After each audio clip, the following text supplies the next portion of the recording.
Coucou tout le monde! Aujourd'hui on se retrouve dans une nouvelle vidéo que je suis trop contente de faire avec ma petite sœur. Bonjour!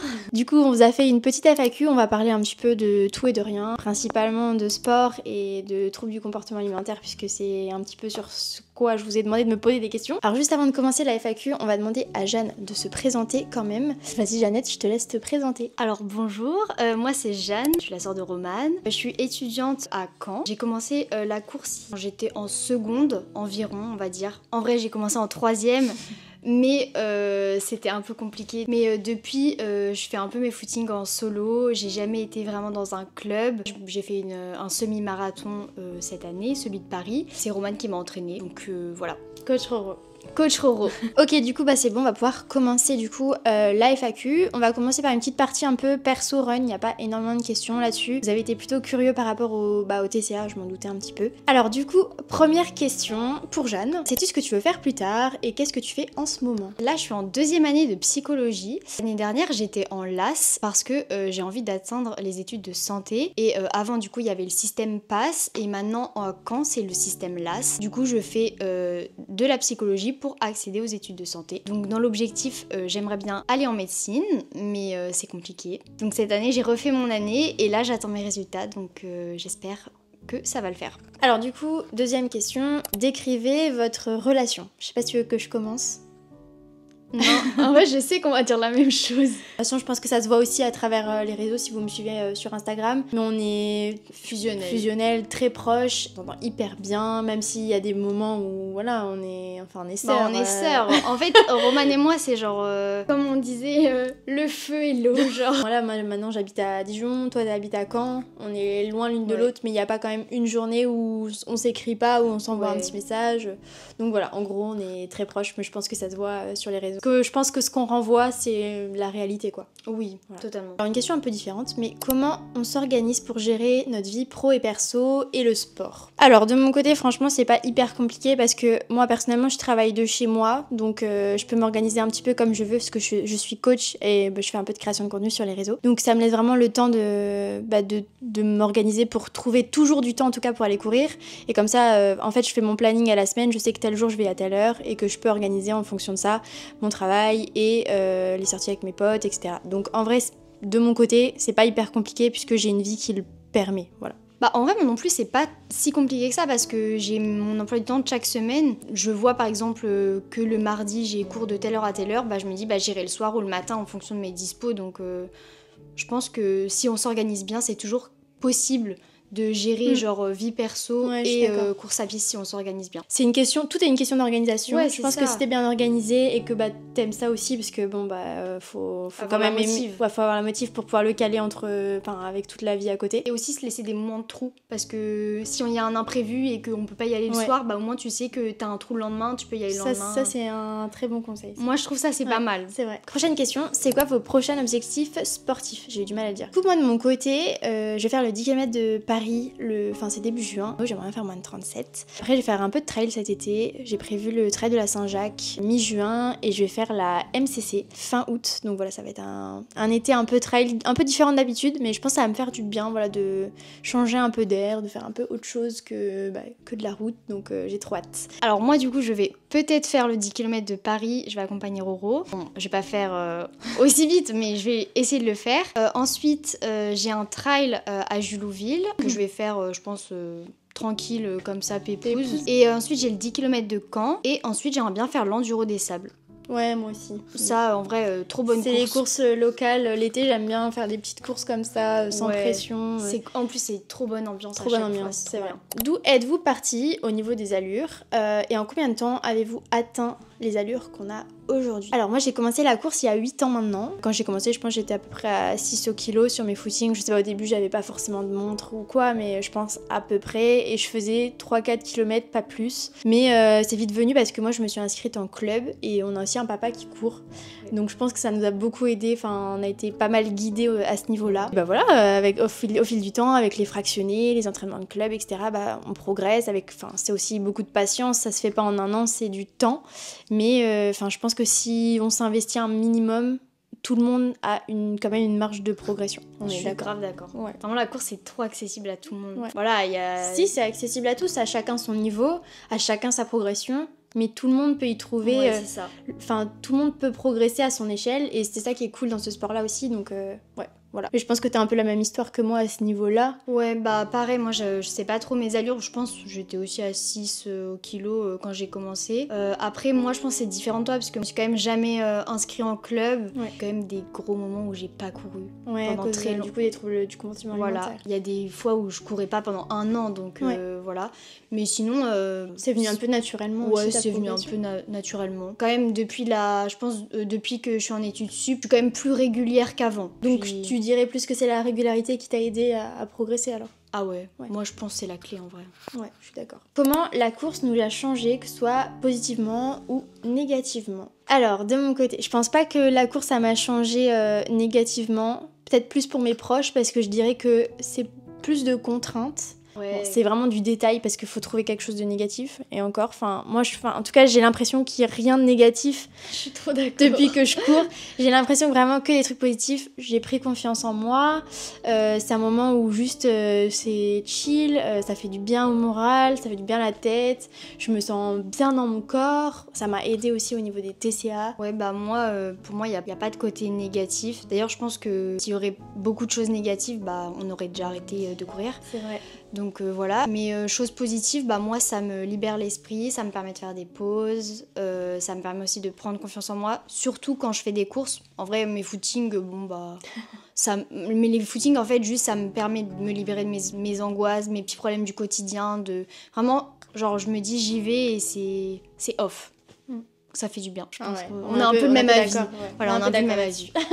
Et dernière question du coup sur la partie perso running. Comment organisez-vous vos sessions run? Est-ce que c'est au feeling ou vous suivez une programmation? Alors bah moi du coup je pense que j'ai un peu répondu tout à l'heure mais c'est au feeling et par contre quand j'ai des objectifs, j'avais Romane me donner mes séances pour la semaine donc là c'était programmé mais sinon c'est au feeling. Bah moi j'ai une programmation, c'est mon copain qui me coach, qui me fait mes entraînements. Après ça reste quand même aussi beaucoup du feeling, ça m'arrive très souvent de modifier les séances, de changer les jours des séances en fonction de ma fatigue, surtout avec toutes les blessures que j'ai eues, j'essaie de faire plus attention.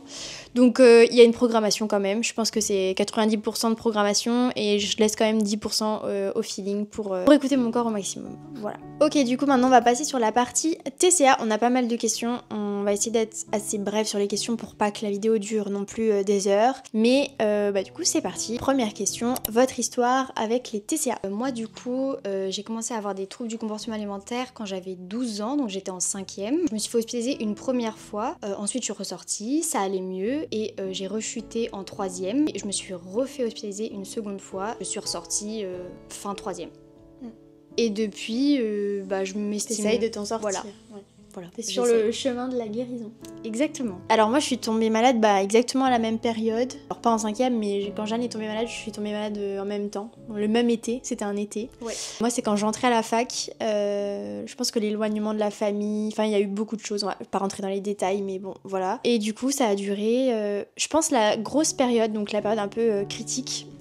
Ça a duré à peu près 2-3 ans. J'ai jamais eu d'hospitalisation, j'ai refusé. Par contre, j'étais suivie en hôpital de jour à Rennes. Et voilà, petit à petit, je m'en suis sortie avec les moyens du bord, on va dire. Aujourd'hui, je pense que ça va beaucoup mieux. Prochaine question, je rebondis. Comment vous vous sentez aujourd'hui et où en êtes-vous niveau TCA? Du coup, comme je l'ai dit tout à l'heure, je pense que je ne suis pas guérie à l'heure actuelle. Je dirais que ça va mieux. Beaucoup mieux, sinon je serais pas là aujourd'hui. Petit à petit, ça va de mieux en mieux. J'essaye de plus en plus de me libérer de mes pensées négatives. Oui, tu vas quand même beaucoup mieux. C'est mieux. Enfin, même, je veux dire, les TCA, ça touche pas que moi. C'est souvent, ça touche aussi toute la famille. Et je dirais que à l'heure actuelle, c'est beaucoup moins présent et ça se ressent. Ouais. Carrément. Je pense que c'est la clé pour une guérison qui est durable et saine, c'est de prendre son temps, de pas se brusquer. Et moi, ça a été mon cas. En tout cas, j'ai l'impression que c'est ce qui marche. Enfin, c'est ce qui a fonctionné pour moi. Et j'ai l'impression que ça fonctionne aussi pour toi. Donc, prendre le temps et oui, tu vas de mieux en mieux et faut pas se brusquer. Il faut y aller à ton rythme, quoi. Ouais, c'est ça. Et puis, moi, de mon côté, en vrai, je sais pas si je peux dire, mais je pense que peut-être Jeanne, tu pourras répondre, mais j'ai pas l'impression d'être encore malade. Ok. C'est bien d'avoir les avis des autres parce que des fois on croit que ça va mieux et puis finalement les autres ils voient aussi des choses que nous on voit pas forcément. Moi je me sens bien dans mon corps, je me sens, enfin je sais pas, en paix avec la nourriture. J'ai aucun problème à sortir, enfin j'ai pas de culpabilité forcément énormément. Enfin je pense que j'ai de la culpabilité comme tout le monde. Mais j'ai pas de la culpabilité en mode comme avant, enfin bref. En gros pour résumer, je pense que je vais super bien, je vais beaucoup mieux. Est-ce qu'on a des phases où on sent l'anorexie revenir et comment s'en sort ta sœur? Je sens pas forcément des phases où je la sens revenir. Par contre je sens que quand je suis dans des périodes un peu plus, par exemple je vais revenir sur ça, mais quand je me suis blessée, c'était un peu plus difficile de manger et d'accepter la prise de poids. Enfin voilà, c'est dans ce genre de moment. Par contre, je me suis jamais dit que j'allais me repriver, que je voulais retourner comme avant. Même si c'est trop bizarre et je sais pas, tu me diras, mais il y a des fois où ça me manque d'être malade. Ouais, je vois ce que tu veux dire. C'est trop bizarre. Mais jamais je me suis dit je veux que ça revienne comme avant et je ferai tout pour que ça le redevienne. Je pense que j'ai toujours fait des petits pas en avant mais jamais en arrière. Et ça, je suis fière de ça d'ailleurs. Donc voilà, donc non, jamais. Même si bien sûr ça arrive d'avoir des petites pensées qui reviennent quand ça va pas. Ouais, bah en vrai je dirais un peu pareil que toi. Je pense que j'ai des phases où je vais beaucoup mieux. Et puis d'autres phases où les périodes de stress, les périodes partielles, en général souvent c'est des périodes où je suis plus stressée. Et donc forcément bah il y a la maladie qui revient plus fort parce que dès qu'il y a un petit truc qui va pas, forcément c'est dans ces moments-là que la maladie va venir. Mais je pense qu'avec le temps, etc., on sait quand la maladie elle veut essayer de revenir et donc du coup on se prépare à ça. Tu te prépares à ça, me prépare et tu sais ça. Comment réagir face à ça aussi. Exactement. Question que je trouve trop intéressante. Comment vous êtes-vous entraidés pour sortir de TCA et ne pas vous tirer vers le bas? Tu commences. Je sais pas si on a deux avis pareils. Ouais, je sais pas. Bah du coup, je commence et tu me diras après. Moi, je trouve qu'il y a eu une période hyper malsaine entre nous deux. On se comparait beaucoup et je pense que nos anorexies étaient liées d'une certaine manière, de toute façon. Je pense qu'il y a une longue période où on s'est tiré vers le bas. Et moi, les périodes où Jeanne a été hospitalisée, ça m'a beaucoup aidée. Alors c'était très dur d'être loin de ma soeur parce que moi, j'avais pas le droit de la voir. D'ailleurs, il y a une raison à ça, je pense. Oui, je pense. Mais ça m'a aidée dans le sens où je pouvais plus voir ce qui se passait. En fait, je me comparais constamment. Oh, j'ai mangé plus qu'elle. Oh, elle fait plus de sport que moi. Oh, elle a plus marché que moi. Et enfin, du coup, je voulais toujours plus. Je voulais toujours faire plus qu'elle. Enfin, je sais pas si tu partages cet avis. Si, bah, je suis carrément d'accord. Et je pense qu'en vrai, il y a beaucoup de personnes atteintes de TCA qui se comparent pas forcément à leur sœur, mais à des filles qu'elles voient sur les réseaux. Et en fait, quand tu vis avec quelqu'un qui a des TCA alors que toi-même tu en as, franchement, c'est compliqué. Ouais, c'est super dur. Se comparer aux autres, faire des remarques sur l'alimentation, etc.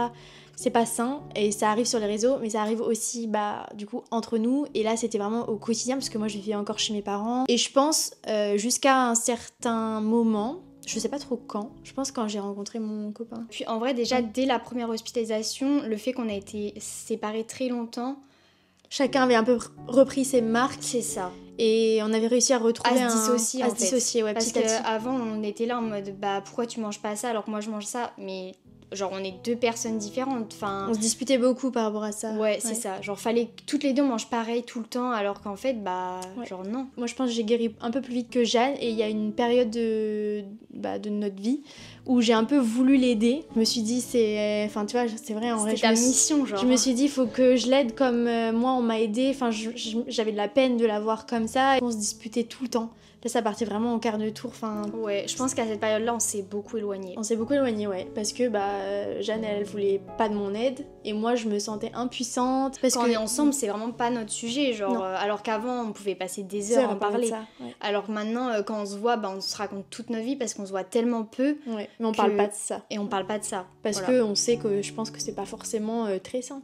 Oui, et puis aussi maintenant vu qu'on va mieux toutes les deux, les repas c'est plus comme avant où c'était genre horrible. Vraiment, on voulait pas aller à table, alors qu'à l'heure actuelle on est plus là en mode on va se retrouver à table. Genre. Ouais, c'est vrai. Prochaine question, comment Jeanne a vécu ta période de TCA? Alors, en vrai ça va un peu revenir sur ce qu'on a parlé avant, mais c'était très compliqué parce que moi je pense que quand on a des TCA, ça change un peu le caractère et on devient très, égoïste. Voilà. Très égoïste. En tout cas, moi, ça m'a vraiment changé. Je n'étais vraiment plus la même personne et j'étais très égoïste et j'en voulais à ma sœur, entre guillemets, de prendre l'attention de mes parents alors que moi-même j'avais des problèmes et du coup je me disais mais bah du coup mes parents ils regardent plus elle que moi et en fait c'était un cercle vicieux où je me disais bah vu que mes parents lui accordent plus de l'attention, il faut que je sois plus et sauf que bah à un moment c'est stop. T'avais un peu peut-être l'impression d'être en compétition avec moi. Ouais, mais c'était totalement ça et c'est pour ça que moi l'hospitalisation ça m'a beaucoup aidée parce que je ne pouvais plus voir Romane, plus voir ce qu'elle mangeait et j'étais juste face à moi-même genre c'est toi contre toi quoi. Bah du coup ça répond pas vraiment à la question mais si. C'est que c'était difficile pour toi parce que voilà, ça te mettait dans une position de compétition avec moi. C'est ça. Face à papa et maman. C'est ça. C'était difficile pour moi parce que beaucoup de comparaisons.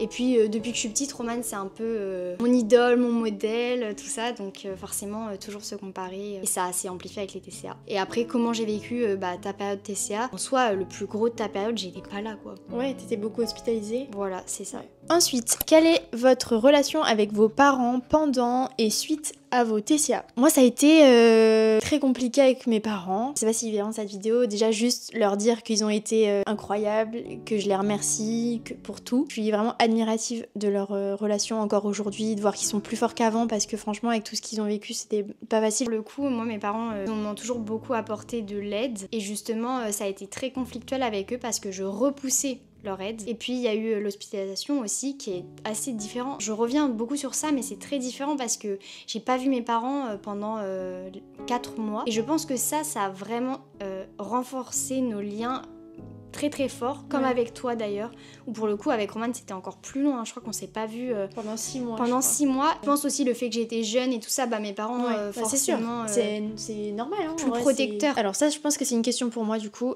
Comment as-tu réussi à gérer les crises en guérison d'anorexie et que ça s'arrête? Bah c'était hyper dur, franchement je vais pas mentir, c'était vraiment, je pense que c'était plus dur à vivre cette période là qui a duré 2-3 ans que la période d'avant d'anorexie où je mangeais pas. Je voyais que je prenais du poids mais en même temps, je vais pas mentir, je vais être honnête aussi, je faisais des crises et je compensais derrière aussi en mangeant rien le lendemain. J'ai pris du poids très doucement grâce à ces crises aussi. Avec du recul, je me dis que c'est grâce à ça que j'en suis là. Ça m'a aidé aussi parce que en vrai pendant ces crises là je mangeais plein de choses qui me faisaient peur, que j'arrivais plus à manger. Ça m'a repermis de remanger ces choses là. C'était hyper dur mentalement parce que c'est jamais facile de se goinfrer toute la journée alors que la seule chose qu'on a peur c'est de prendre du poids. Mais je pense que ça a été mon facteur de guérison. Je me suis dit, je fais des crises quasiment, c'était je pense tous les 2 jours.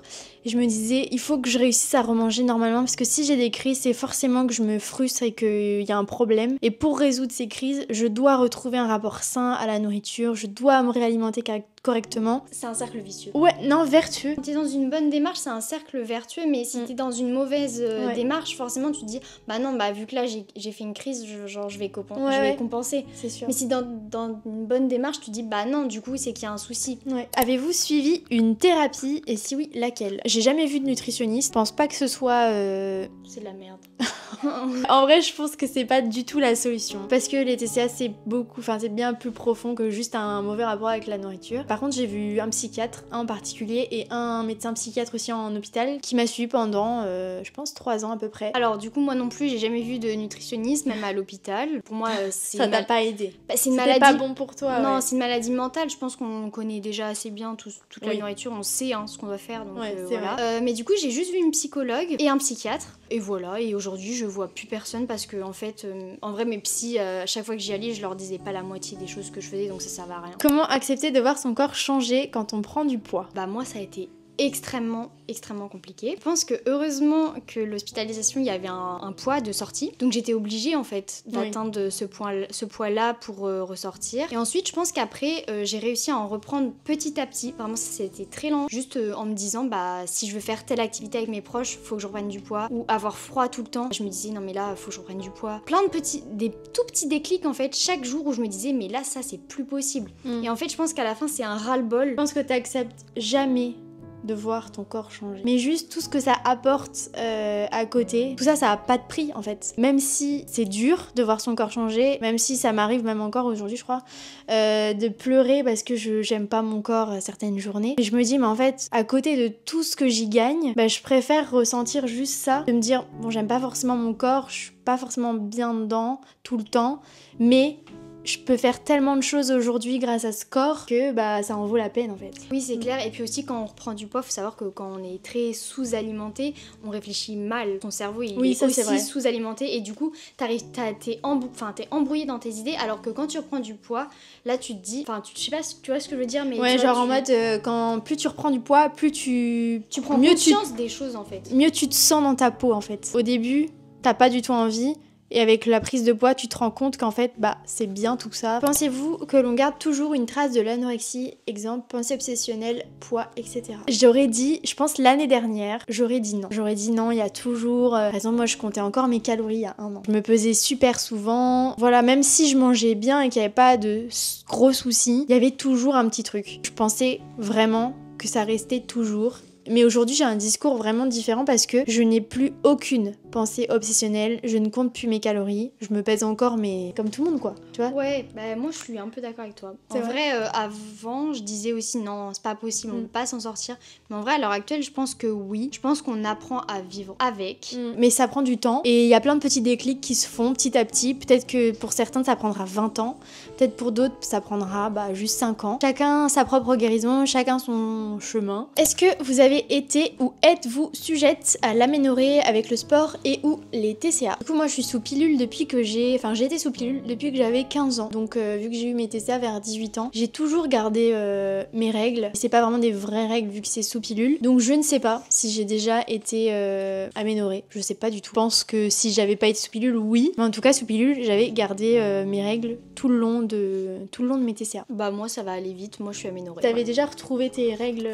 J'ai retrouvé mes règles pendant ma 4e et quand j'ai rechuté, je les ai reperdues et je les ai jamais retrouvées. Tu les as pas encore retrouvées aujourd'hui? Non. Le meilleur traitement des TCA selon vous? Alors pour moi, c'est être entouré des bonnes personnes, avoir un entourage qui vous soutient, se concentrer sur soi.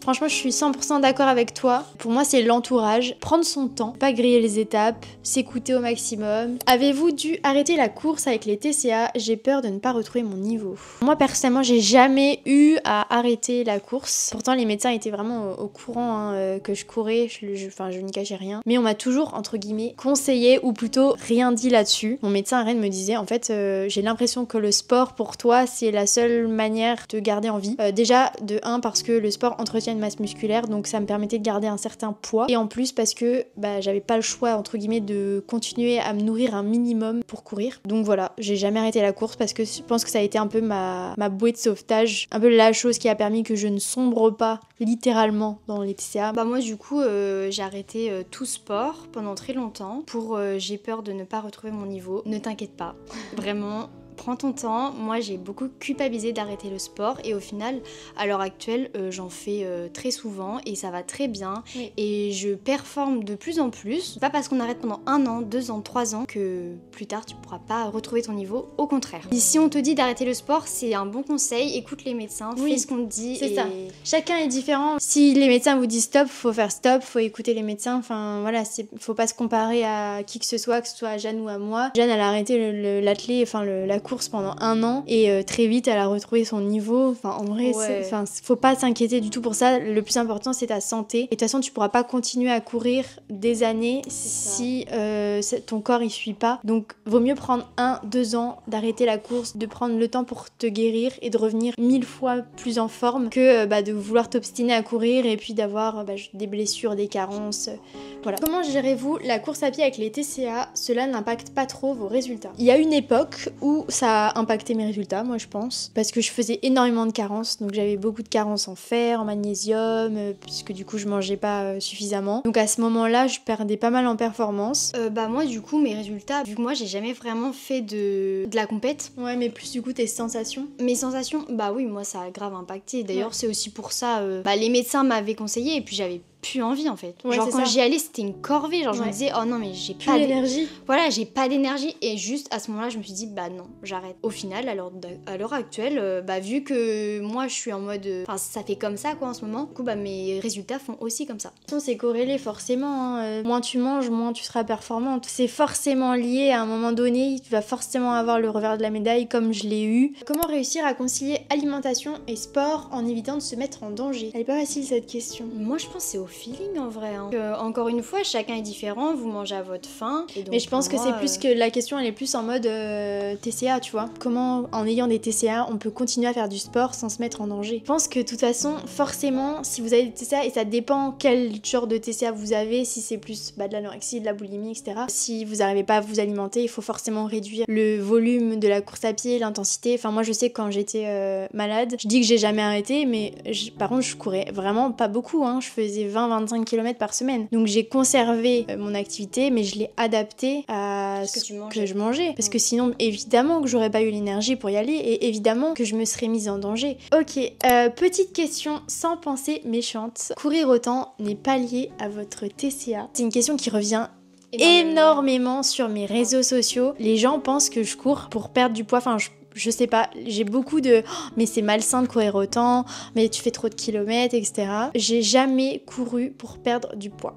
Voilà. Que ce soit quand j'étais au plus bas ou que ce soit il y a un mois, je ne me suis jamais dit je vais courir dans le but de perdre du poids. Et en plus, c'est plutôt l'inverse. J'ai plutôt, je dirais, recommencé à manger où j'ai essayé de me réalimenter correctement pour pouvoir faire plus de kilomètres, pour pouvoir plus m'entraîner. Donc si je m'entraîne autant aujourd'hui, c'est parce que je fais en sorte de manger suffisamment pour ça. Moi du coup, je pense que personnellement non, parce que déjà j'ai arrêté quand j'étais vraiment très mal. Et en plus, par exemple, je pense que là pour toi ce serait pareil, mais par exemple quand j'ai fait ma prépa semi, j'ai pris 2 kilos. Moi personnellement, mes TCA c'était j'ai peur de prendre du poids.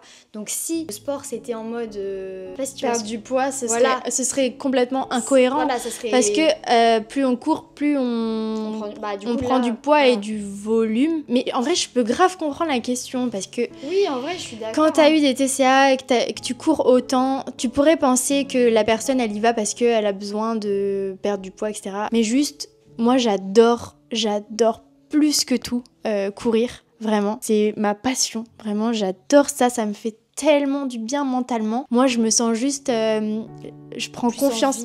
Non, mais j'ai trop confiance en moi. Je me dis, ouais, regarde ce que je suis capable de faire. Genre, je me dis, ouais, c'est fou tout ce que j'ai réussi à faire aujourd'hui. Au contraire, ça t'éloigne des TCA. Bah ouais, de fou. En fait, genre, quand tu vas courir, tu penses à rien.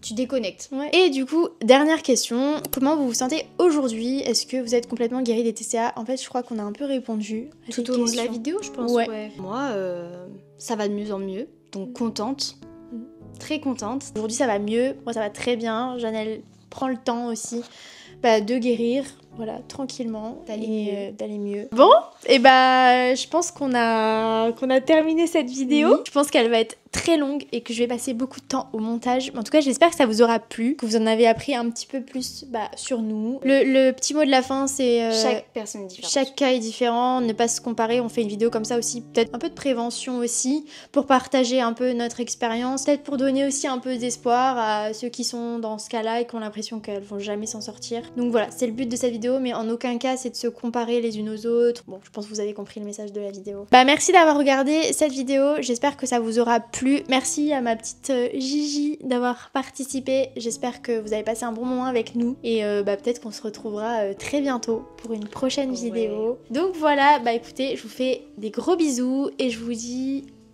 à très vite. Bisous.